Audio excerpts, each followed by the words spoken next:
Let me help you figure out what $1 million morning looks like, okay? Here we go. Simple rules for a simple $1 million morning.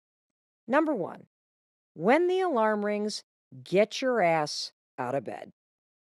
Look, it's your friend Mel. I know. There's a million reasons not to get out of bed. But Mel, it's 30 degrees. It's dark. It's raining. It's cold. It's depressing. I got a lot going on. I stayed up late. I'm exhausted. I'm hungover. I'm tired. My stress is through the. None of that matters. The only thing that matters is, do you keep the promises that you make to yourself? And I know I'm getting philosophical here. We were just talking about the alarm ringing. You know what the alarm is? That alarm, when it goes off, that is a promise that you made. You set that alarm, didn't you? You set that alarm the night before. And when that alarm goes off, now it's time to keep the promise. And how do you do that? I'll tell you how do you do that. You're going to use my 5-second rule. The alarm is going to ring, and you are going to count backwards 5, 4, 3, 2, 1. And then you're just going to roll out of bed. That's it. It's not sexy. It's not fun. I have been getting out of bed this way for 14 years, and I still have to count backwards every single morning 5, 4, 3, 2, 1, because I don't like getting out of bed. I do not have the discipline to get out of bed. If I have the choice any day of the week to lay in a warm, cozy, amazing bed with bamboo, silky sheets and my husband sleeping next to me, or roll out of bed into the cold bedroom and start my day, I will choose the warm bed every day of the week. But that's not the conversation you and I are having, are we? We're not talking about comfort. We're talking about simple discipline. We're talking about the promises that you need to start to make. We're talking about doing things that are hard and uncomfortable. Why? Because you deserve to have the life that you want. And sometimes feeling like $1 million for the whole day means you got to feel like shit for about 5 seconds. And that's what it's going to take. And this is also about keeping promises. If you can't rely on yourself to get up when the alarm rings, how the hell are you going to rely on yourself to do the really hard stuff? To have the hard conversation, to blow off the party and work on your resume, to get serious about your songwriting career or the second act that you want to create, or finally meeting somebody who's not got so much childhood trauma that you're their therapist and not your lover. If you can't roll out of bed simply because you said you would, when the going gets really rough, you're going to bail on yourself, which is why getting up when the alarm ring matters. Now, there's a second reason why. So, the first reason is you're building a level of integrity. You're keeping that promise. The second reason why I don't want you to sit there and lay in bed and I want you to get your ass out of bed when the alarm rings is because let's just between friends talk about what we're doing as we're laying there in bed. Uh, we're looking at social media. We're indulging our anxiety. We're experiencing trauma triggers. We are riding the wave of cortisol and stress hormones that are flooding through our brain and body. We're bemoaning the hangover we feel. We're spinning negative thoughts about the day ahead or the stuff we didn't do or all the regrets we have because we can't remember what happened last night. That's what you're doing in bed. Let's be honest with each other. Is that what the new you wants to do? Of course not. That's the other reason why, when the alarm rings, rule number one to the $1 million morning, get your ass out of bed. Why? Because you're a winner and you got no time to lay in bed like a loser, like Mel Robbins used to be, and listen to that bullshit and feel those awful feelings. Get your fucking ass out of bed and get on with your day and show your body who's boss and don't indulge that bullshit in your mind because the longer you listen to it, the louder it's going to get. And look, I get it. Some days it's really hard. I don't give a shit. All that negative stuff is lying to you. 5, 4, 3, 2, 1. Shut it down and get your ass up. Because the fact is, if you want a new life, you're going to have to fight for it. If you want $1 million in the bank and financial freedom, you're going to have to work for it. This stuff isn't easy, but it's simple. But you have to do it. So, number one, alarm rings, ass out of bed. And here's the final thing I want to talk about when it comes to this. Why are you doing this? You're doing it for you. You see, I think for years and years and years, you were getting out of bed for other people. Think about it. When you were little, when would you get up? You would get up because mom was yelling at you to, or dad was yelling at you to. You were getting up because you had to get to school or make the bus or get to work, or you get out of bed because you got to get the kids up or you get your aging parents up. That ends today. Today, when that alarm rings, it is a fucking wake up call. Ding, ding, ding. Your life is here, and it's time for you to get up for you. So, tomorrow morning, we're not waking up for somebody else. We're not laying in bed and listening to that bullshit because you get to make a choice. You can choose to do what you've always done, which means you're going to have what you've always had, or you can make a choice to show up as the new you. You can make a promise that you're going to not only wake up, you're going to get up for yourself, that you, my friend, are going to become the driver of your life. And that bullshit story, I'm not a morning person. Fuck morning people. Who cares? This is not about whether or not you feel like it. This is about you building the discipline because you deserve to, because that's the kind of person that you are. And let's also tell one more truth.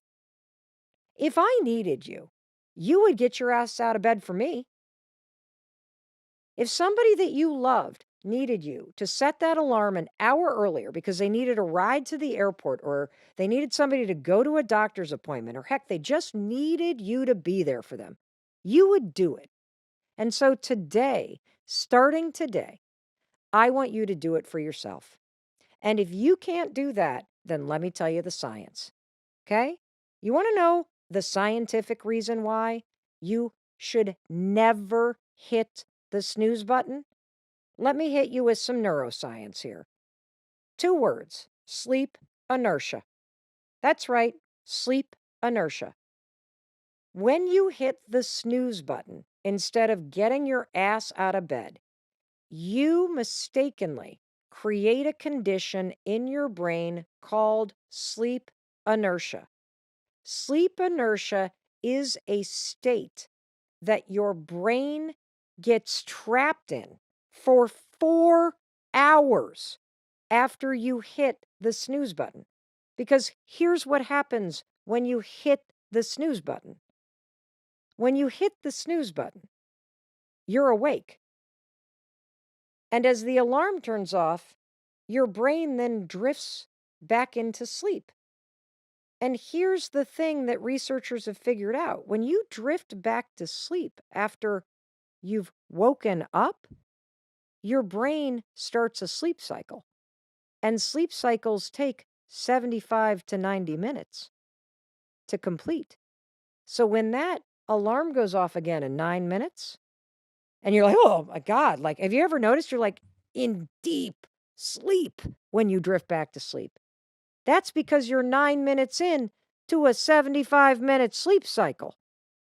That groggy, exhausted, heavy feeling that you have when you hit the snooze button several times and you can't quite get awake and you complain that you didn't get a good night's sleep, that's not a function of how well you slept.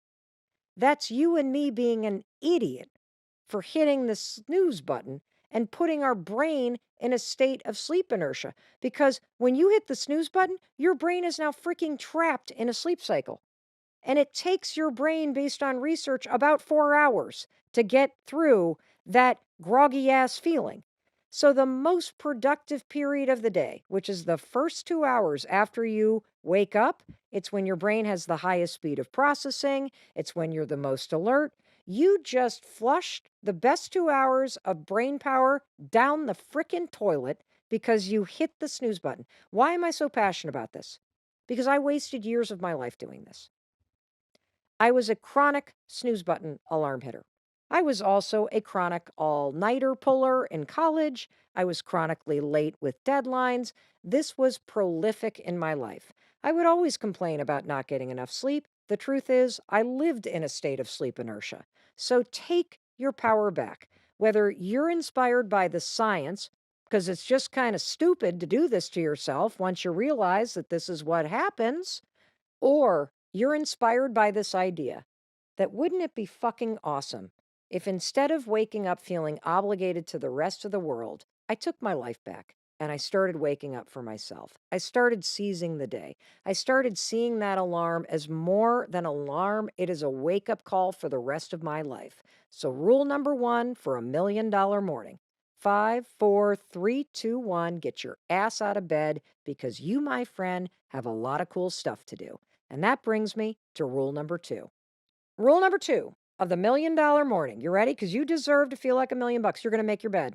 That's right. Make your bed. Why, Mel? Why are you making your bed? I'll tell you why. You're making your bed because your morning routine is a series of dominoes that fall. Okay. And so by seeing the alarm as a wake up call to claim the day, to keep the promise, to be the future you, the first domino that falls is integrity and discipline. How cool is that? The second domino that falls is making the bed, which is about completing things. See, normally the old Mel would roll out of bed after hitting the snooze button, and the bed would look like a tsunami hit it. And then for the rest of the day, whenever I walked into the bedroom, you know what I saw? Something that was incomplete. I saw a mess that needed to be made that I had left for myself to clean up. And so, one of the reasons why I love this simple habit as part of your morning routine, always make your bed. And I mean, always. If I'm traveling for work and I'm staying in a hotel, I make my bed, even though you know somebody's going to come through and make it even nicer later. I don't care. Why? Because your morning routine is a way for you to be you no matter where you are. If I'm visiting my parents down in Florida or up in Michigan, I make my bed. Why? Because I'm myself no matter where I am. That's the power of your morning routine. This is about the promises you keep, it's about the rhythm in which you start your day. And this is a habit about completing something. Isn't it awesome to think that you start your day by checking a box? That you make your bed because you know it's a way to finish something. And there are mornings, not very often, but there are mornings where Chris might still be sleeping. Maybe I got up a little earlier and he's sleeping in for whatever reason. I just make my side of the bed. I might even tuck in the sheet around him, kind of tuck him in a little bit as a little act of love. But there's another reason why to do this. And I love this framing of it too.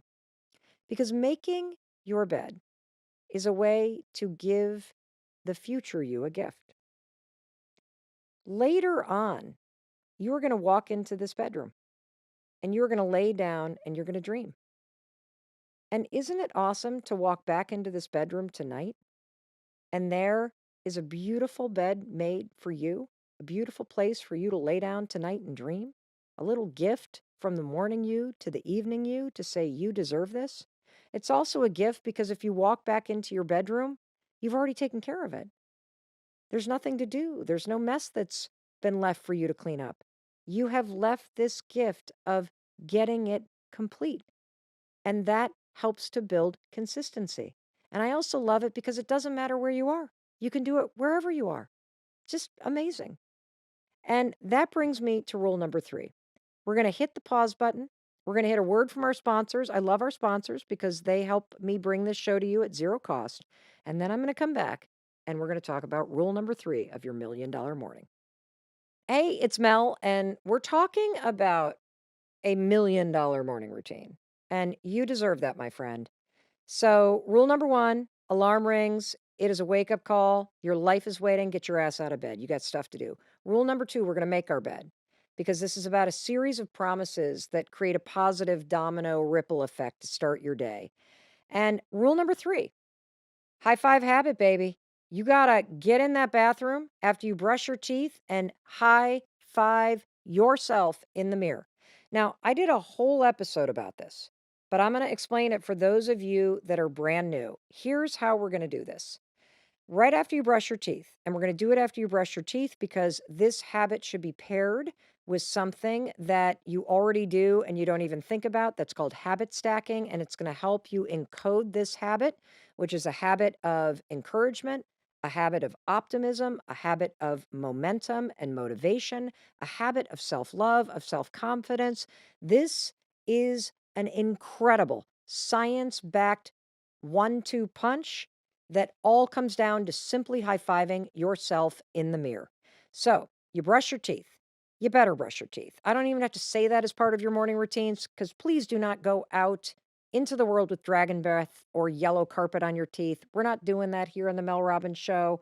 All right. I'm assuming that your $1 million morning includes scraping the crap off your teeth. So when you're done flossing, brushing, rinsing, spitting, put the toothbrush down. Take a moment. Look the human being in the eyes. You know who I want you to see? I want you to see the future you. I want you to see the $1 million you. I want you to see all your hopes and dreams in the hands of the person in that mirror. And I'll tell you something, that person deserves your support. That person needs your support. And that person needs you to keep a simple promise every single day. You're going to start your day and your $1 million morning with a little huddle with yourself. You're going to set an intention with yourself as you stand there after brushing your teeth. This is so grounded in research. You got to get your mind right. You're going to stand there and decide, who am I going to be today? Is today a day about peace, about freedom? Is it a day about momentum, courage? How am I going to show up today for myself? Who am I going to be? And then when you're ready, just like a winning team does, you are going to raise that hand and you are going to high five the future you in the mirror. You are going to send yourself into the game of life, knowing that no matter what happens today, you're a winner. You can do this. You can still win. You are going to do your best. You are going to try. You're going to shake off the bullshit that comes your way. And you are going to get out there and you're going to make it a great day. And the thing that I love about this, and again, I have covered the science in this in the episode that we released called The Most Important Habit You Can Have This Year. The first episode we released in January of 2023. It is a game changer. My husband is also on that episode, and it's crazy emotional because he describes what happened to him when he added the high five habit to his $1 million morning routine, the breakthrough that he experienced. Because you deserve to feel like $1 million. And you don't feel like $1 million when you're beating the hell out of yourself. And you don't feel like $1 million when you're dragging shame and regret and failure with you. And the high five habit is the science backed, fast tracked, research backed way to plow an entirely new neural pathway and relationship with yourself into your brain, body, mind, and spirit. I'm so passionate about this, but we spent a whole episode on it. So just trust me when I tell you, $1 million morning includes the high five habit. You are going to add a high five in the mirror to your future self and set an intention as part of your morning routine. Alrighty. Rule number 4, move your body and move your mind. Now, I need to say something because I haven't said it yet. And I forget to say this because I just think it's like something you need to do. It's like so obvious. And that is, have you noticed what I haven't done yet? I haven't looked at my phone. And I want to be very clear about this. You are to get your ass out of bed without looking at your phone. You are to get your ass out of bed before you look at your phone. You are supposed to make your bed without looking at your phone. And you are supposed to walk into the bathroom and wash your face and brush your teeth and do all that stuff and then do the high five habit and send the future you into the day after this awesome huddle and not look at your phone. And I now want you to move your mind and your body without checking your texts and email. Why?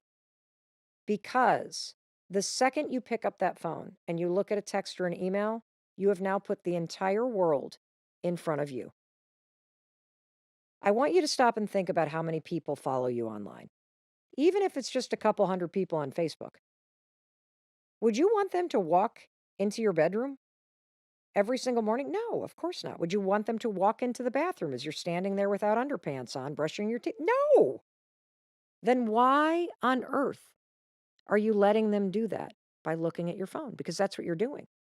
And more importantly, the second that you look at your phone, you are giving your most important resource as part of your $1 million morning, which is your attention and your intention and your energy to other people. We gotta fucking conserve that shit for yourself. Like your dreams, your energy, your focus, your intention, your attention. You gotta fight to keep that yours. And so, yes, you may listen to something as you move your body, or you may listen to a guided meditation as you move your mind, but do not, under any circumstances, look at your freaking texts or your email, or you screw the whole thing up. It goes from the $1 million morning to bankruptcy 101 because you just let everybody bankrupt your attention and bankrupt your energy and stress you the hell out before you gave yourself the time you're not going to find the rest of the day. And this is so important because I know a lot of you are like, but I like to do it at the end of the day. Da, da, da, da, da. You can't count on that. The only thing that you can count on is that first thing in the morning, if you get up early enough, you can put yourself first. You can move your body and you can have a mindfulness practice before the rest of the world steps in and steals your time and energy. And so get serious about this. Yes, you can have a longer workout routine at night. Nobody's saying you can't do it twice. I'm just advocating for something based on the research and common sense. And so, rule number 4 of the $1 million morning: move your body and move your mind. And I'm talking 10 minutes. There's a brand new study that's been published in the Journal of the American Medical Association that has found that just 10 minutes of power walking every day can add years to your life. And the best part is that walking is fast, it is free, and it is a way for you to achieve better health, a better mood, and even better sleep. Now, what is a power walk? Walk like you're late. That's all you need to do, based on the research, for 10 lousy minutes. Get outside with your dog, your kids, your spouse, get out on the porch, whatever you can do for 10 lousy minutes. This is so important, not only because 10 minutes of walking like you're late, just briskly walking, it not only adds years to your life, it improves your mood. Mood impacts focus all day. And also, if you can get outside first thing in the morning and bang these 10 minutes out by walking your dog or walking with your kids or walking around the yard or whatever it may be, it resets your circadian rhythm when you see bright light or the outside first thing in the morning. And based on research, that's one of the best ways for you to develop healthier sleep habits. So, 10 minutes physical exercise, 10 minutes of a mindset practice, whether you're journaling, meditating, praying, listening to some sort of calming app, writing out prompts related to mindset that you're trying to develop. Just move your mind, move your body.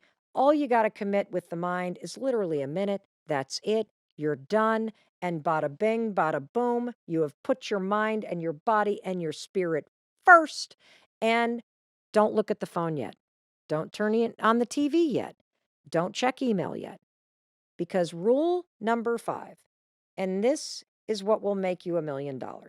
This is what will help you pay off $1 million in debt. It's called the progress principle. The secret to getting big things done is making little progress every day. You want to know how I have accomplished everything that I've accomplished? I make little progress on things every day. And so before you look at your phone, before you look at email, before you let the rest of the world in, take 5 minutes and move the ball down the field on something that's important to you. This comes from research out of Harvard Business School. They call it the progress principle. It is so simple. People who feel like they've made progress on something that's important to them feel more fulfilled. Period. It's not about getting things done. It's about making progress on things that actually matter. So whether that thing that matters is getting the photo album assembled for mom and dad's anniversary, or it's getting the paperwork in for financial aid, for the degree that you want to go get, or making progress is clearing out the back bedroom now that your kids have moved on so that you have a place for the future you to really work on that new book you've been writing. Or maybe it's progress on something like I've been working on, like launching a podcast, slowly chipping away at learning about it, studying it, moving it down the field. 5, 10, 15 minutes a day is all it takes because those little moves add up to major change. And that, my friend, is the $1 million morning. It's really that simple. It's based in profound research. It checks all the boxes.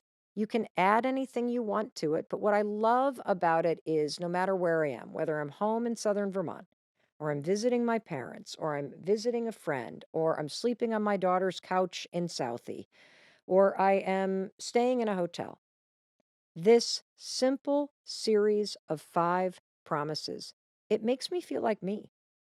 It makes me know that no matter where I am and what's going on, I know I can rely on me.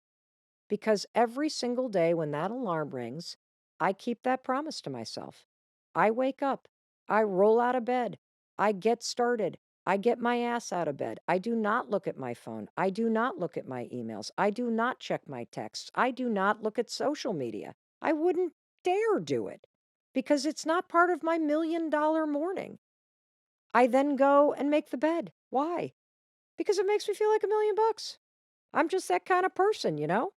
And then I set the intention with the future Mel. That's right, bitch. We're going to go get it today. High five to that. Get out there. Let's go. And that high five, it washes away the worry. It jacks me up. It makes me feel a little bit more like I'm up to something. Let's do this thing at 54. I feel kind of cool. Not going to lie. Got to make time to move my body and my mind. 10 minutes. You got 10 lousy minutes. I still haven't looked at my messages or my emails. Not going to let it bankrupt me. I am on a $1 million roll, and then I got to move the ball down the field. That's it. That's it. That is it. And I'm serious about this. I want you to try this $1 million morning, and I want to help you get started. So if you want some help, let me kick your ass. Well, I'll actually just encourage you. Join my free 5-day challenge. I created this to help you put this into practice. I say this all the time. We're not just here for listening. This is a doing podcast. And so we created the no cost wake up challenge for you. Go to melrobbins.com/wake up. Start tomorrow. Tens of thousands of people have already completed it. And in the challenge, you learn more hacks, tips, science, research, all kinds of things that will not only motivate you, it's going to help you become the future you. That's what this is about. And you know why we're doing this? Simple. Because I love you. And I believe in you. And I believe that you can do this. You can create a morning routine that makes you feel like $1 million. You can keep a set of simple promises that helps you create the foundation to achieve your goals. And trust me when I tell you, it will be worth it. Your work centers around one skill that everybody on the planet needs to learn how to spot and master. What is it? So my work really is about identifying avoidance and overcoming avoidance. That is it. Why do we need to do that? Because avoidance is robbing us from our best life. It's keeping us prisoners of our own thinking and our own behavior, and that keeps us in our own mental jail. I know that you are a specialist in CBT therapy. We're going to get into that, but I want everybody to hear your background. Mel, it's interesting. People come to me and they want me to get rid of their fever. They say, no, Dr. Luana, get rid of my anxiety. But the problem is really not anxiety. It's what we do when we are anxious. And what we do is we avoid. And let me tell you this. I learned this first when I was like 15 and I moved in with my grandmother. So I lived in a little city, Governador Valadares in Brazil, and I moved into Belo Horizonte. And I just became terrified of people. Like my brain would just scream that people were not going to like me, that they think I'm different, that I come from a small town, that I'm not enough. And so my grandmother noticed this. She's like, why don't you bring friends over? And I'd be like, oh, no, I just have to study. I need to really study. And I started to just avoid people, anything related to people. I didn't make friends. I started to feel lonely. I was really anxious. And my brain just was failing me. My grandmother, this woman is incredible, right? She has no college training. She doesn't know. At that point, CBT was nothing. Cognitive behavior therapy wasn't really, in Brazil specifically, didn't exist. She one day said to me, Luana, let's go to the mall. I want us to eat Chinese food. Now, before I moved into my grandmother, there were times in our lives that we didn't have food. And so this idea of having Chinese food in a big town, my grandmother was so exciting. I got this little tray. I still remember this. My hands like so excited, this Chinese. I could smell the Chinese food. And she says to me, do you see that gentleman there, the elder gentleman? Let's go talk to him. And my stomach, Mel, dropped. I was like, no, I'm not talking to him. What are you talking about? Like, do you know that anxiety in your pit of your stomach just turning? And I was like, I can't do this. Like, I just can't do this. And she's like, we're going to talk to him. And so we sat and she did all the talking. And at that point, I didn't want the Chinese food anymore. Let's be clear, right? Like, You have no appetite. I had no appetite. And she just kept doing this. And so we did it again and again. And I don't remember how many times. What I remember is that eventually I could talk to people. And eventually people weren't scary anymore. And eventually I made friends. And I realized in graduate school, like later, 20 years later, I realized that my grandmother was doing, it's called exposure therapy. She realized I was avoiding, right? I was avoiding strangers. And she forced me, that's how I felt. She would tell you that she just helped me approach. But she taught me to go against that avoidance, to go towards the things that matter. And I'm telling you, if she didn't do that, I probably would have developed social phobia. I probably would be stuck in Brazil still. And so that's why I think avoidance is so powerful. It robs us from the lives that we want. And there's a ton of science behind it, but I learned it from my grandmother. I have my jaw on the floor. And the reason why is I don't think anybody has really shown this like spotlight on the topic of avoidance and how it's everywhere in our lives. And we'll dig into the way that we all avoid, but I'm having this moment where I'm going, holy cow. I remember when Brene Brown first gave that TED Talk about vulnerability, and the whole world was like, what? Vulnerability is a superpower? The way you just explained avoidance as something that anxiety triggers or uncomfortable situations trigger, and that it's not these feelings of being anxious or scared or whatever that's the problem. It's really what we do with it. And avoiding is the main thing we do. You're right. Yeah, that's what we do. Like, and we do it all the time. We rationalize our way into avoidance. I'm not going to ask for this raise because, I just haven't worked hard enough. Or I am not going on this date because, I just have to work harder at work. So it's not that I'm afraid of dating. No. It's just because, if I work more, it's better. And it's everywhere. Right? It's robbing us from our lives. And no one is talking about avoidance. I'm so glad that you caught on to that, Mel, because that's right. Like, people are talking about the fevers. That's how I think about. The fevers or fears? Fevers. Like fevers? Fevers. What do you mean by fevers? I think about anxiety, the stress as a fever. Okay. A high fever. Okay. Nobody likes to be anxious. No. Me included. Right? Yep. But that is not the real infection that we are facing. The infection, maintaining this fear, is avoidance. Right? And so we've been fighting anxiety. Anxiety is biologically adaptive up to a point, right? It's what we do. And if what we do is walk away from the things that are meaningful, if what we do is avoidance, then we are robbing ourselves from our best lives. Holy cow. You're absolutely right.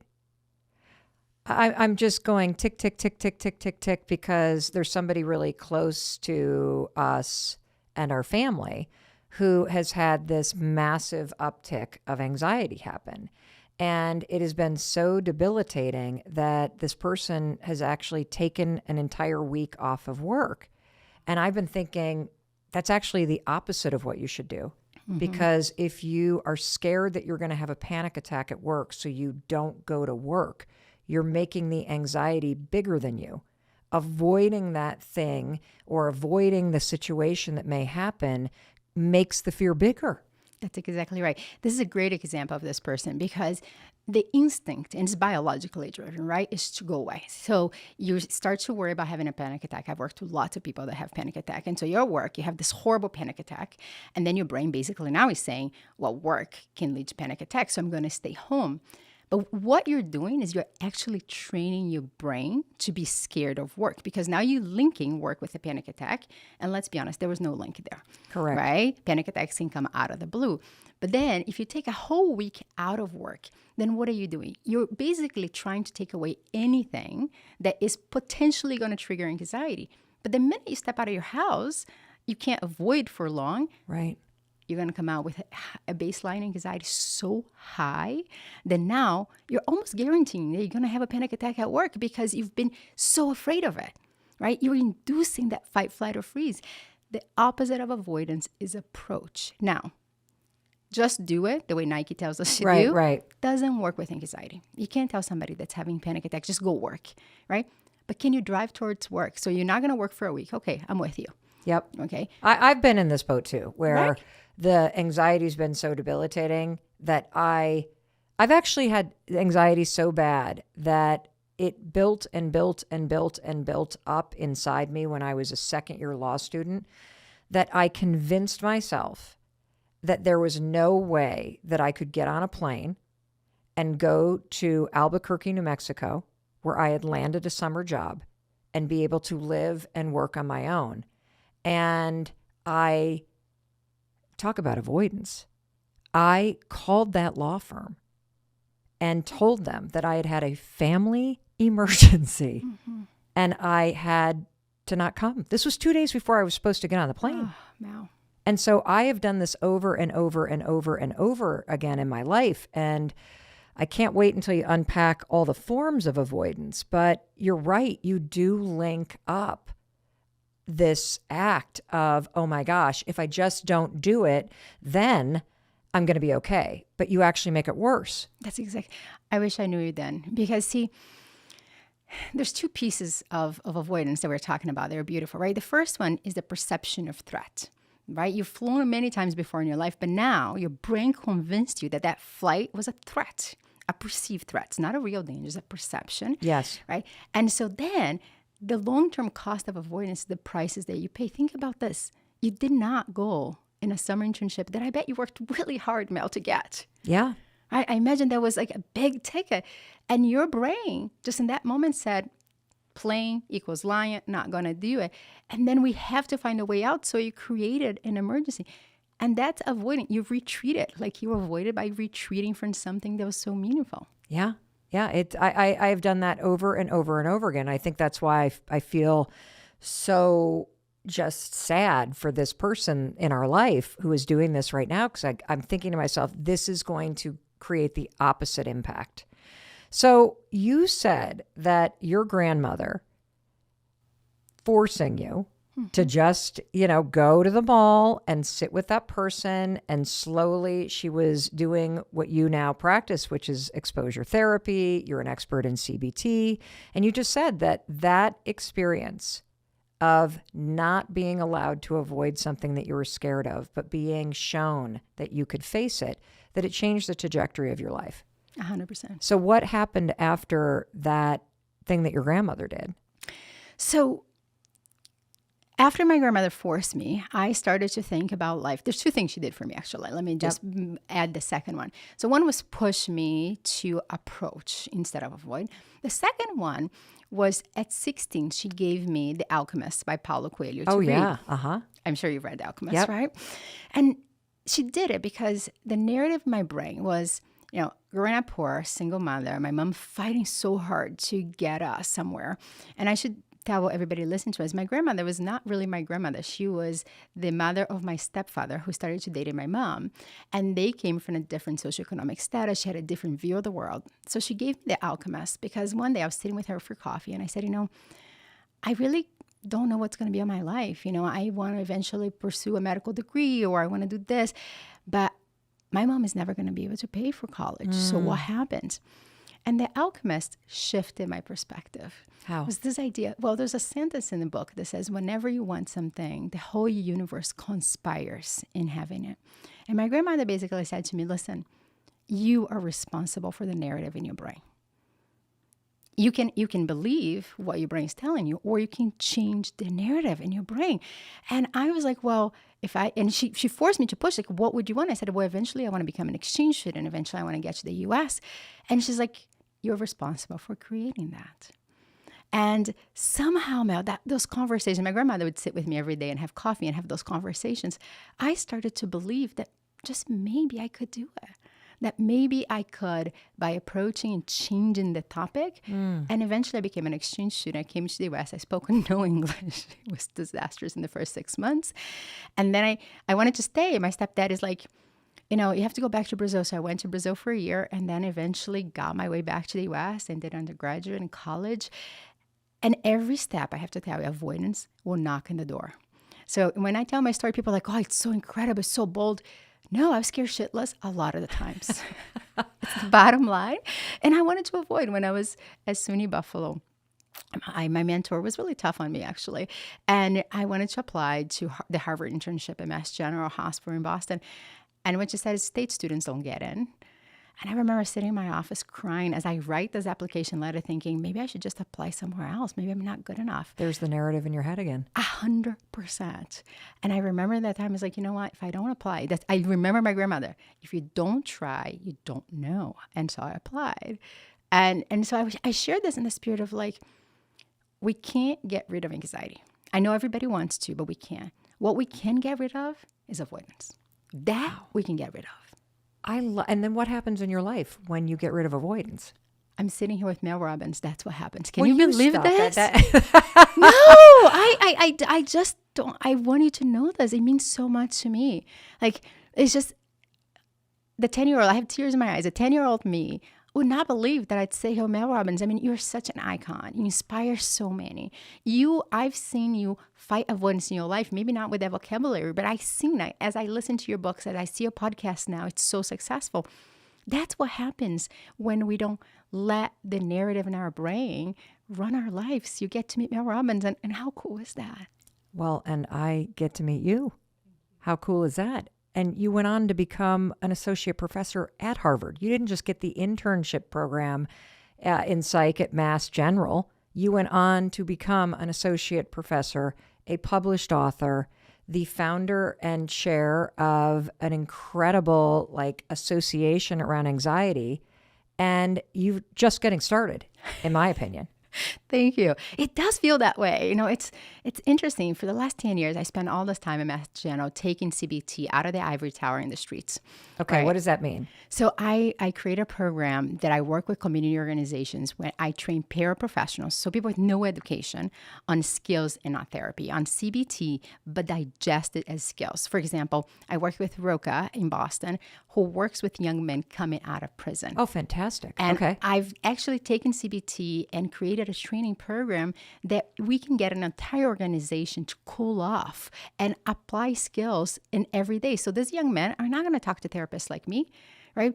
But they are going to talk to their peers. Yes. And if their peers knows the brain, knows how to regulate it, and can teach them skills, we actually had a story of a young man that didn't shoot somebody. Wow. Decided not to shoot somebody because he basically paused and said, if I shoot somebody, he reframed it. He said, if I shoot this person, I'm back in jail like my father and my grandfather. That's Can you incredible. imagine? Well, our skills shows that if you actually practice the skills that you and I are talking about today, Right. that these young men are 65% more likely to get a job. Now, if they're employed, they're not back in prison. Correct. And they have a community and they have structure and they have respect from people around them and they have a sense of pride. Being a former lawyer for legal aid, doing criminal defense work, it was painful to just see the recidivism rate and the rejection that people face after they serve time. What is your secret to staying young at heart and young in your mind? Staying connected. Staying connected to your friends, old friends, um, I've always had a man in my life. I've been very lucky about that. Cha-cha-cha. What does that mean? I've always had a man in my life. Because I- how long were you married? 45 years. He died of cancer, How old were you? 68. Okay. And about a year and a half later, I met a man. Mm-hmm. And I thought I'd fallen in love. And my children thought it was way too early for me to have a man in my life. I didn't feel that way. Well, you're not one of my boys. I don't think Chris felt that way either. Well, the other two did. And but I don't think they remembered that Ken was sick for 2 years. That's true. So I was alone for 2 years as far as having someone loving me. Yeah. So I was with Bill for a while, and we had our differences. And after 2 years, we went our separate ways. And soon after that, I met another guy who is local. And, Hans and I were together for 10 years. 10 years? Yeah, can you believe that? No. Yeah, we were. Wow. But he's the nicest, sweetest man, as you know. Yes, But he love just him. doesn't have the energy that I have. Yeah. And I was constantly, arranging all our social life and all our trips. We did a lot of traveling, but I was the one that was doing it. Mm. And so I eventually got him to move back into his own house and then down the line into a retirement community, which he's very happy. And I still see him, and we're very good friends. Yes, I very love good him. friends. We love Hans. And then I met another guy who's in town, and actually it was me who met John. Yeah. I mean, I knew John, but I saw him at this artist thing. You were there.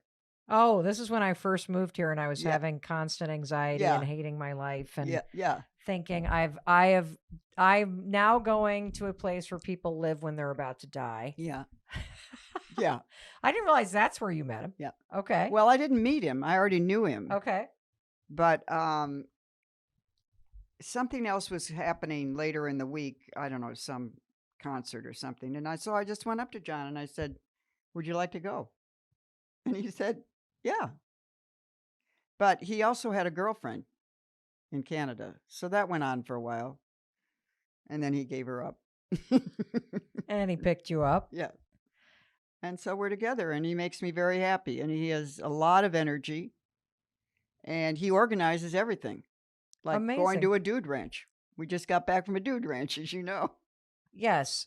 So 85 years old, the two of you go off on your first trip together and you go to a dude ranch in Montana where I understand you are learning how to herd cattle on horseback. Yeah, we did. We did a cattle drive. It was awesome. And you're not like a horse person. This is not Well, like no. a thing. Well, how long had it been since you had truly been on a horse, though? I don't know, 40 years. All right. So staying connected. But but you went for long periods of time not in relationships, though. No, I probably started seeing Hans about a month after I broke up with Oh, Bill. Jesus, Judy. Wow. So you see, okay. I haven't been alone. Okay. Well, Oh, you're funny. yeah, no, I'm very fortunate that way. you Yeah. know? Well, you create what you want Yeah. and you put yourself out there. And I also notice that connection to friends is very important. Extremely important. So, how did you stay so connected to your friends when your friends literally live all over the world? Well, Mel, I have to give you some credit here. Me? Yes, you. Because after Ken died, and I didn't have anybody in my life, and I'll never forget this either. This is before you started into the business. I rented an apartment in New York, as you remember, Oh, yeah. by myself, which was a kind of a lonely experience, actually, because went to dinner by myself, and but of course, as soon as people realized I had an apartment, they started coming. But it's still, being in a big city alone can be very lonely. Right. Because you see people everywhere. Yeah. But I was right next to the Hudson River, so I was running and I took my bike. So Mhm. I stayed active physically. But I remember mentioning to you that I was going to go to Florida. I didn't know, what I was going to do. And you said to me, pick up the phone and call some of your friends and make sure you have something on your calendar before you hit the ground in Florida. Mm. I'll never forget that. And it made a difference because I had something to look forward to. Yeah. Otherwise, I just had a blank slate and I probably could have felt pretty sorry for myself. Yeah. But even beyond that, you have kept in close touch with your women friends. Yes, it's very important to do that. And how do you do that? You pick up the phone and call them. It's so many people go around the back door. And I'm going to give you an example. I have a good friend who has Alzheimer's and Mm. she's young. And she admitted that she has Alzheimer's. So she's very open about it. Yep. And her husband got her on the new drug, the Alzheimer's drug by Biogen this winter. He was very glad that he did, and she was glad that she was on it. 3 days ago, she went out to lunch with a very good friend of mine and said to her friend and my friend, I just had a physical and I'm 100% all right. I don't have Alzheimer's. Really? So obviously, she's coming all the way around into the denial, Oh. which she wasn't before. So this is my point. Shirley said, "Do you think I should call Marcia and tell her?" Marcia being a good friend of Yeah. hers. And I said, "Well, why would you do that? Why don't you call Bob, her husband? Why don't you go directly to Bob? He might already know that she said that, but he might not. And say to him, I just had lunch with Connie, and this is what she said." And this is what's so important in life is that if you have a good friend that you want to talk to, talk to them. Don't talk to your other friend that's a friend of your friend. Right. If you want to talk to somebody on the phone, call them. And I don't think a lot of people do that. They talk about their friends, but they don't talk to their friends. That's right. Yeah. If you're thinking about somebody, pick up the phone and call them. If you have something that you're concerned about, pick up the phone and call them. Don't talk about what you're concerned about. Well, with we have somebody another else. friend that is now into dementia, but is not admitting it. And the scary thing is that they're thinking maybe her husband has it too. And I haven't said anything, but I'm thinking that I need to go to Sally and say to her, are you worried about yourself? Because everybody's talking about her, but nobody's talking to her. And maybe she would say to me, what are you talking about? I'm fine. Right. Or maybe she'd break down and say, it's true. I don't know what I'm really doing. Yeah. Because she doesn't. Wow. There was one other thing that I would love to touch on because service has been such an enormous part of your life and volunteering. After your husband of 45 years, Ken, died, you moved to Cambodia. Well, I didn't move. Well, what did you do? You did something that is just incredible. Well, I went on a bike trip to Vietnam and I visited Cambodia and I fell in love. I fell in love with the people in Cambodia. Hmm. So I said, and I was with Bill at the time, I said, I'm going to come back here and teach English. And so I got a hold of this NGO, Cambodia Living Arts, and asked them if they could find me someplace where I could teach, which is really quite ballsy since I don't know anything about teaching. I just know I know how to talk English or speak. I know she talks English well, everybody. But that's it. Anyway, yeah, they got me a position in this school that the kids go to a regular school, but they come here to learn English after school. Yep. And I mean, I had monks in that class. I had mothers in that class. I mean, oh my God, it was hysterical. And you've heard me say this. This was quite an experience. How many years did you go to Cambodia? 6. 6 years. You'd live there for almost 3 months Yeah. and teach 7 days a week. Plus, your daughter came, And our daughter, when she was in 8th grade, went over and fell in love. fell in love, and she's actually on her way back because of that experience as we speak. Wow. What talk to us about staying young at heart? I mean, because at the heart of every one of these stories, there's very similar themes. You have to create what you want in your life. Right. Connection is incredible. And you have this wonderful sense of humor about you where you just try it. Like you don't even stop yourself and think, well, how's this going to work? I'm moving to Cambodia. I'm 69 years old. I'm going to do this alone. I don't even know what I'm doing. Like, how is this going to work? Where am I going? You just are like, okay, let's do this. We're going to figure it out. So how do you stay young at heart? What do you think that's about? Well, I go back again about living in the moment. And I don't take any day for granted that I have. I mean, I'm really grateful for every day I have. Yeah. And that's the only thing I can say. I mean, I think most people live their lives like, well, of course there'll be tomorrow. There was yesterday, there'll be tomorrow, there'll be next week. I can do this, I can do that. Well, who's to say? We have a friend who just was on his motorcycle, bingo. Yeah. So that keeps me positive because I'm grateful. I'm so grateful. First of all, I have a fabulous life. I have an incredible family, all these grandchildren. I'm not sick. I'm healthy. I have all my knees and all my hips. So I'm very grateful. You don't have your hair between your legs, though. No, well, some people pay for a Brazilian. So That's true. You're grateful you don't have to pay for that. No, I don't. But there's something else that you talked about, which is adding stress. Because there's a lot of people around the world that have their health, that have a great family, that have friends around them, and they're miserable. Well, because they're expecting something else that they don't have. And there is nothing else.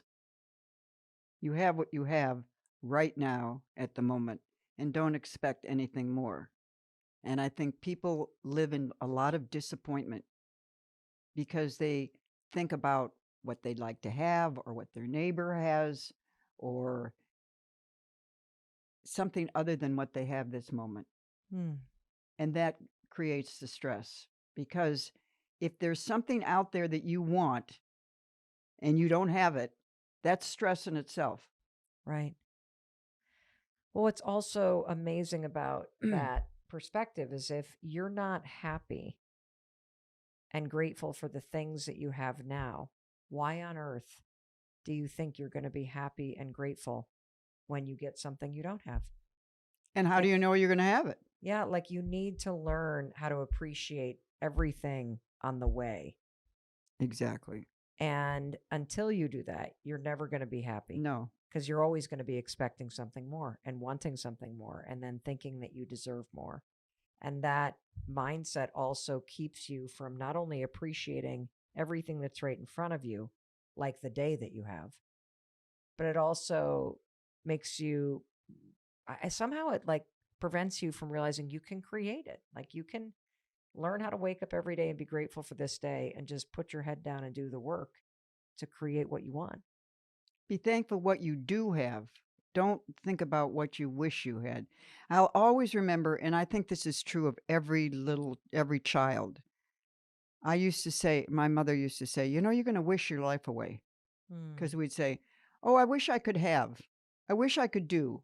I wish I could go. As a child, we're always wishing. She'd say, you're going to wish your life away. Well, what are you wishing for? Just be grateful for what you have right this minute. Because who knows what you're wishing for might not be right anyhow. It's true. It's true. And as soon as you wish for something else, you're rejecting what you have. Exactly. Wow, Is there anything else that you want to share or that you can think of, or mistakes that you think people make? I think one of the things that I think about when we talk about staying in the moment is that we don't realize that the process that we're going through in life is really the most exhilarating. The best part is the process. It's not getting there. So often, whether you're building a house or whether you're going on vacation, it's the process. You think about, oh my gosh, when we go, we're going to do a dude ranch and we're going to do this and we're going to do that. It's the anticipation that's so exciting. Right. And then once you're there, it's like, oh, okay. Um, so it's the wishing. Don't wish for something else. Just be so thankful for what you have right now. So you said Yes. when you feel like you belong, you have this state of flow. I would also guess that other words that people say is that they're very present, Yep. that their minds are not racing ahead, that there is nothing in the moment that you need to manage, Yeah. and that there is this peace and Yeah. Like freedom. anchoring, like you're calm, you're anchored. Yep. There's the absence of the panic or anxiousness or activation. Yes. And the activation is an interesting word because I can think to certain friend groups that I was a part of, or certain people I was dating, or certain classes, for example, that I was taking in college, or certain jobs that I hated, where the moment I was walking into the classroom or into work, or I was sitting at a table with my supposed friends, in air quotes, I was not anchored and at peace. I No. was so active in my mind and thinking about other things and worried about something and not able to feel anchored or at peace in those experiences. And I personally believe, based on the number of people that write in and the size of the audience on our social channels and the podcast, that most people have a day-to-day, hour-to-hour, minute-to-minute experience of being activated Yes. and not belonging. Yes. How does somebody know? And I want you listening to us, I want you to think about where is the easiest place for somebody to spot this for themselves so that they can recognize a place in their life where they're not able to be their authentic self and where they get into this particular part of their life and it's very activating.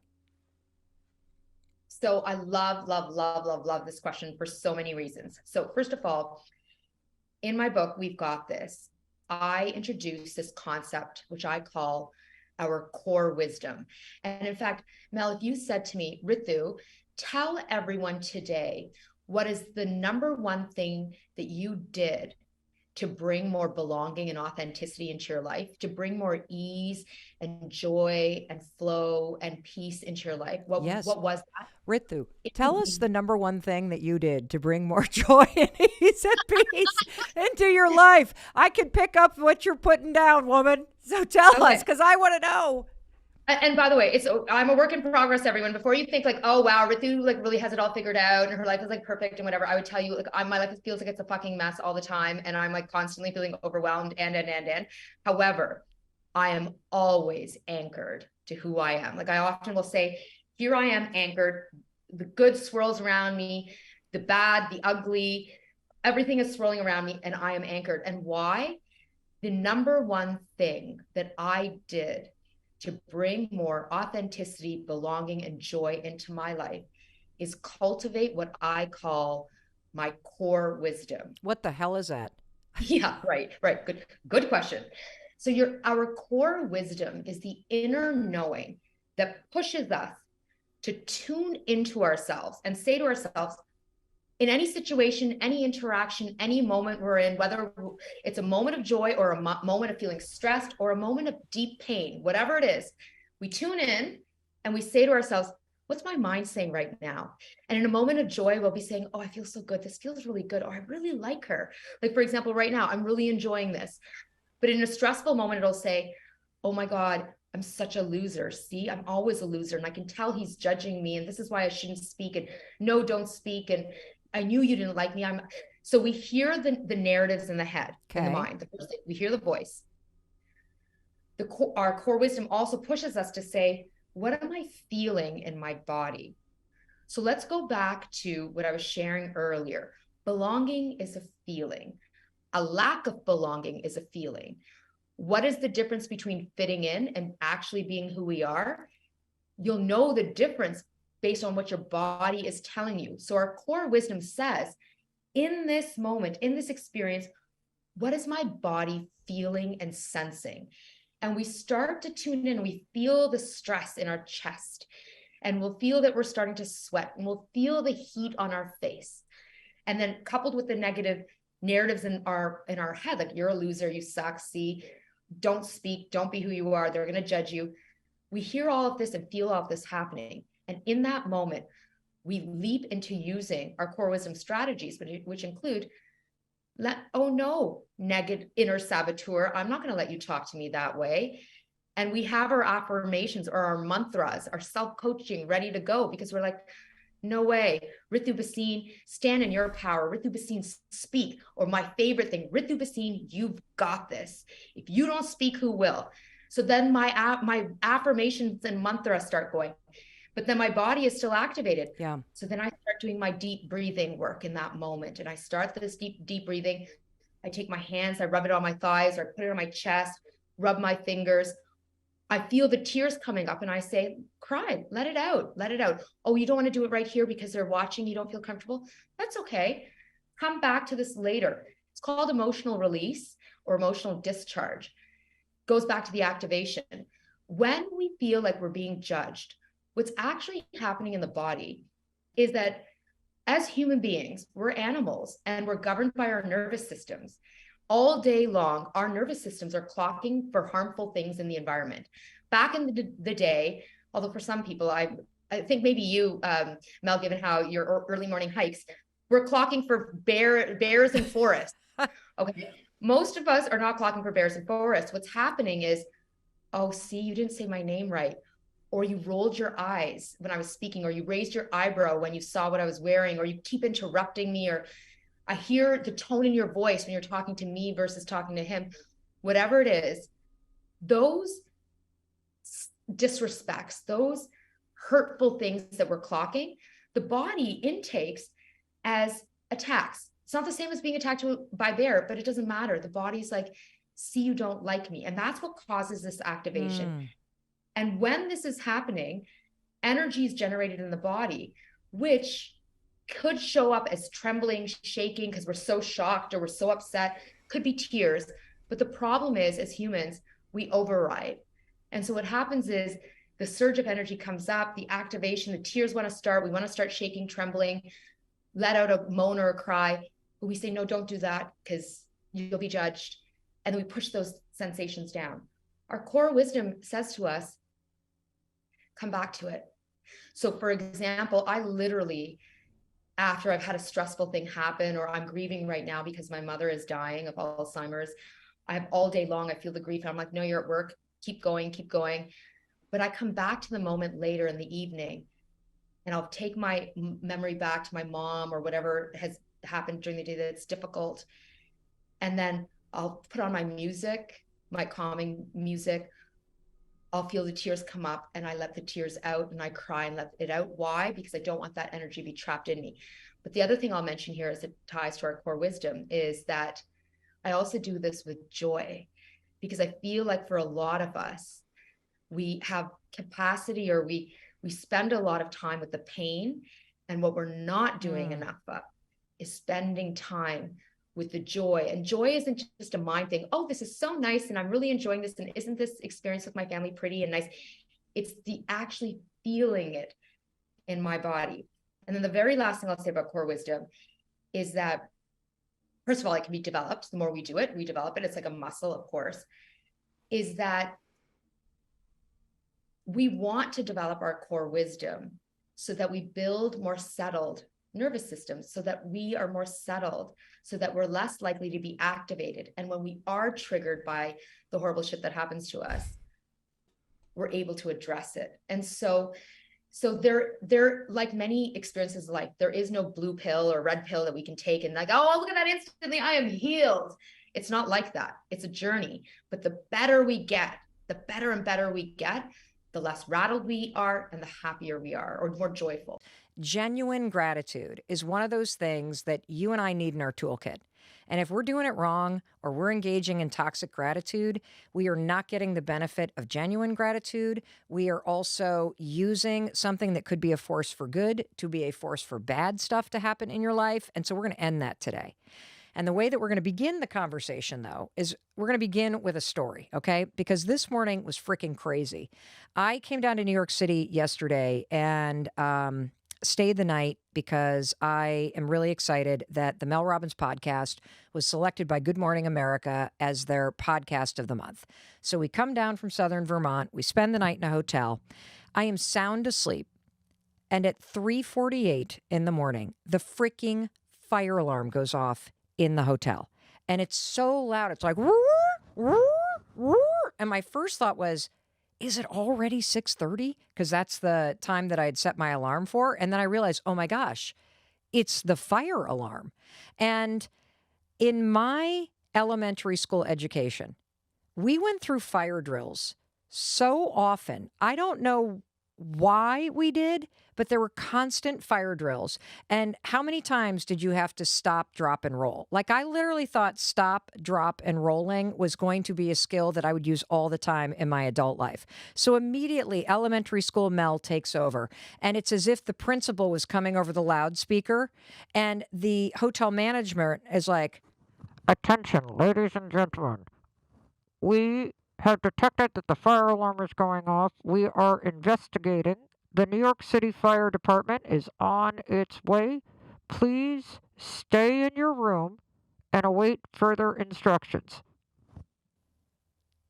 Who on earth is going to stay in their damn room when that is happening at 3:48 a.m. in a high-rise hotel in New York City? Well, I'll tell you, Mel Robbins certainly is not. So I scramble around my hotel room, and these days I sleep naked because I'm constantly having hot flashes, and so I'm soaking wet because I've soaked through the bed sheets, and I'm trying to find my tights. Thankfully, I had laid out my exercise tights. I pull them on. I pull on a t-shirt without a bra.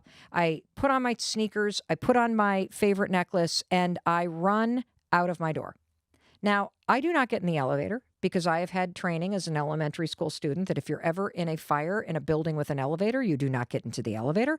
So I go down 8 flights of stairs and I push open the door. And when I push open the door to the lobby, I startle the gentleman that is working at the front desk. Like, he's like, and I was surprised there wasn't already a party down there. Like, as I was going down the stairs, I was thinking, I'm going to be late. There's going to be a ton of people down there. We're all going to be in robes and PJs, and I got to get down there. And I'm not smelling smoke, but I get down there. I am the only person in the lobby. The only one.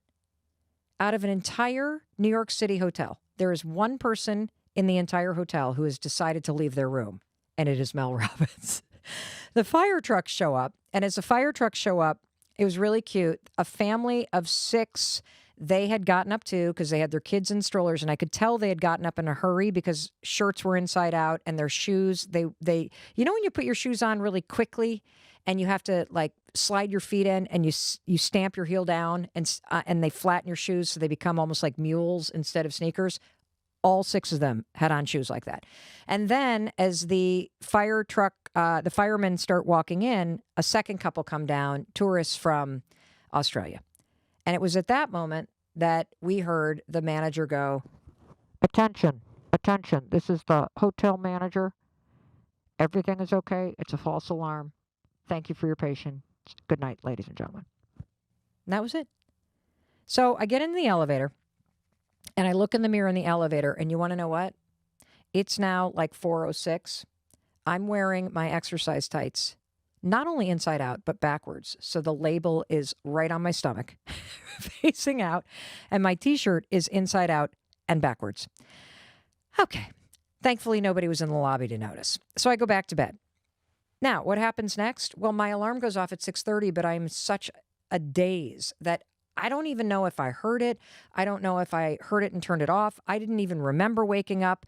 And then I wake up again and it is 6:55 and I realize, "Oh my God, I have registered for a Pure Barre class and it starts in 5 minutes."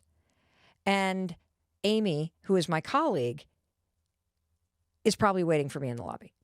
And so I immediately pull on my clothes. It is now 6:57. I see Amy has texted me, "Are you coming?" I then text her, "I'm running. Hold a spot, grab me socks," and I go out the door. Now, I am panicking, and here's why. Have you ever been to a bar class? A bar class is a very unique animal because typically, if you are late to a bar class, you are treated as though you have been cut from a New York City ballet tryout. How dare you show up? Very strict, very precise. And so oftentimes, a lot of the studios have a very strict and precise staff. And so I'm sprinting down the street in my clothing. I got to run two New York City blocks, and I am not in any kind of running shape whatsoever. So I'm sweating, I'm huffing and puffing. I'm imagining a scenario where I roll into class 5 minutes late. The person at the front desk, "Halt, who goes there? No one goes in class, not you. Don't be late." And so I'm going anyway. I'm going to try because I really want to exercise because it's going to help me do better on Good Morning America this morning. And it's a big morning. And so I am huffing and puffing. I get to the building. I run up the second flight of stairs. I am fully out of shape and about to have cardiac arrest at this point. And I go blowing through the front door. And there is a human rainbow, sunshine, goodness sitting at the front desk.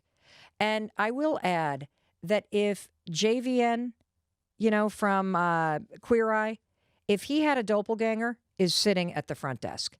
And he has the biggest smile and he says, "Your friend Amy is all waiting for you." And I'm like, I'm sorry. And when I tell you, he just had this radiating goodness. It was as if he put his arms energetically around me, like a beautiful blanket, warm and kind. And we walked toward the studio and he was just so loving. He's like, "Honey, here's your little, here's your thing." And I'm like, "Oh, no, I'm just putting my shoes here." "Oh, let's put the tennies right here. Oh, and Amy's already got you set up. Do you have a hairband? Do you have a hairband? I forgot a hairband. Oh, honey, right here." And he was so calm and he was so grounding and so loving. I mean, I just felt like I was in the hands of somebody divine. And he put his arm around me and walked me into the exercise studio. And there was Amy, and they had set me up. And Amy had even bought me a pair of those sticky socks. So we had matching rainbow socks. Happy Pride, everybody. I just felt so appreciative and so much love for not only Amy, but Judah, who had walked me in with his arm around my shoulder. I mean, wow. It was the exact opposite of what I had been bracing for. I leave class and I feel so moved by how I was treated, by the energy exchange, by the care and the generosity in his spirit, that I had to thank him. And so I walk up to the desk and I say, "I am just so grateful for you. You are like a human ray of sunshine. You are warm and you're caring and you're so generous with me. Thank you, thank you, thank you." And what I was expressing was genuine gratitude. And so as we were leaving, I stopped by the front desk and I asked him his name and he said it was Judah. And we had this incredible back and forth. And so I wanted to tell you that because what I experienced and what I expressed to Judah this morning is an example of what researchers call genuine gratitude. And I'm going to unpack what genuine gratitude is, according to the research, how you practice it, the common mistakes that we make. And as it happens, I believe in synchronicities. Judah smiled wide and he said, "Well, when you walked in, I was busy writing out my gratitude list for the morning. And I do think it's important to spread positivity, to be a force for good." And so I have a surprise because he was so cool that I asked him, what are his top 3 takeaways when it comes to being a force for good and having such calming, positive energy? And he has 3 takeaways for you. So you're going to want to listen all the way to the end so you can hear Judah, the human ray of sunshine. And he's got one practice that is a physical practice that you will love. He has a second technique that I would call a meaningful mantra. And he has a third technique that will really get you thinking about how to make it personal. And I can't wait for you to hear those 3 takeaways. But let's go back to unpacking genuine gratitude, because I personally found the research around gratitude and what it is and what it isn't to be a helpful place to start before you and I jump into the 6 types of toxic gratitude that I certainly am guilty of engaging in, and I bet you're going to recognize some of them too. When you start to look into the research around gratitude, all roads lead to a guy named Robert Emmons, and he's a psychologist and a professor at the University of California, Davis, that researches gratitude. Like, that's what this guy's known for. And his definition of gratitude is that gratitude is a deep appreciation for what you have received, whether you're receiving something tangible or intangible. And you acknowledge in a moment of genuine gratitude that this thing that you've received is coming from outside of you. And one of the really important takeaways from decades of his research is that gratitude will strengthen every single relationship that you have, because gratitude usually requires you to notice how other people or the universe or some higher power or nature, how it is supporting and affirming you. And when you are practicing genuine gratitude in this manner, it has this other benefit. It will literally rewire your brain when you do it correctly. This is based on decades of research, and there's a reason why. First of all, the major benefit is you're teaching yourself to scan the world for the positive instead of constantly scanning for the negative. So, for example, let's go back to my story this morning. When I was racing late to the bar studio, I was scanning the world for the negative, wasn't I? And what was happening? I was sweating, I was stressed, I was panting and hyperventilating, I was bracing for the worst. I was probably jacking up my cortisol.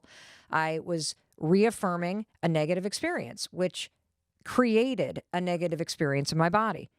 Genuine gratitude is when you're noticing and appreciating what's happening around you, and that triggers a positive chain of events. There are 4 different types of neurotransmitters that get stimulated. And here's the thing that's super cool. It stimulates dopamine, which we know is the molecule of motivation. A lot of people talk about it as the happy thing. It has more to do with craving, but we'll talk about that on another episode. Oxytocin, which we know is that feel-good hormone. It reduces cortisol, which is the stress hormone. And it also triggers the flow of norepinephrine. I cannot say this word. Norepinephrine?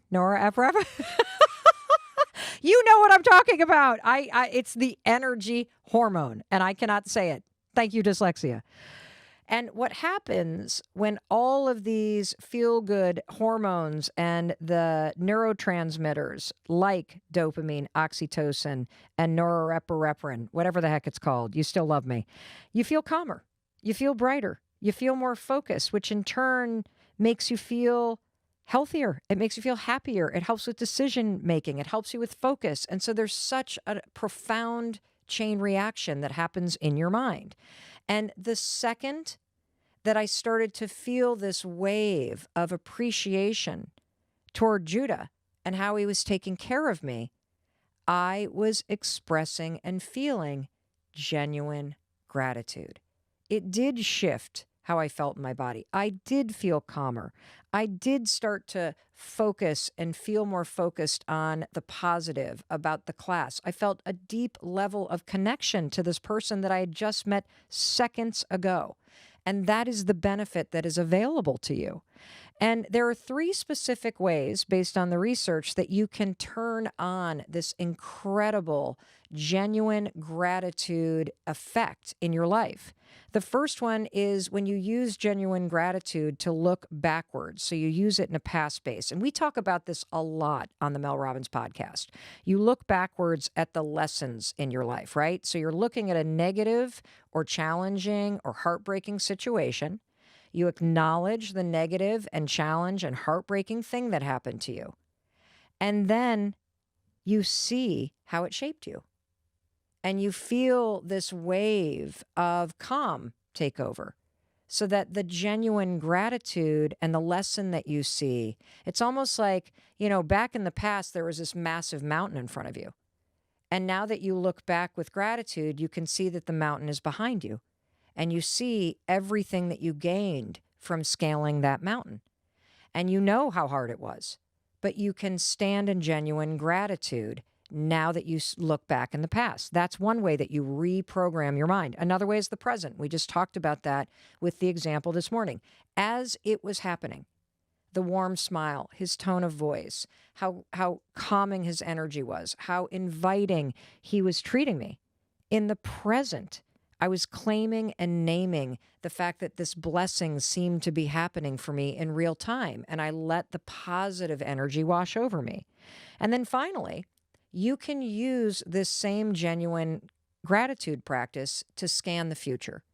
And you may have something really challenging going on. Maybe you just lost somebody that you love, or you're about to start something new, like a job or a new school, or maybe you're going through a breakup. And you look out on the open road and there's a lot of unknown and you feel a lot of fear.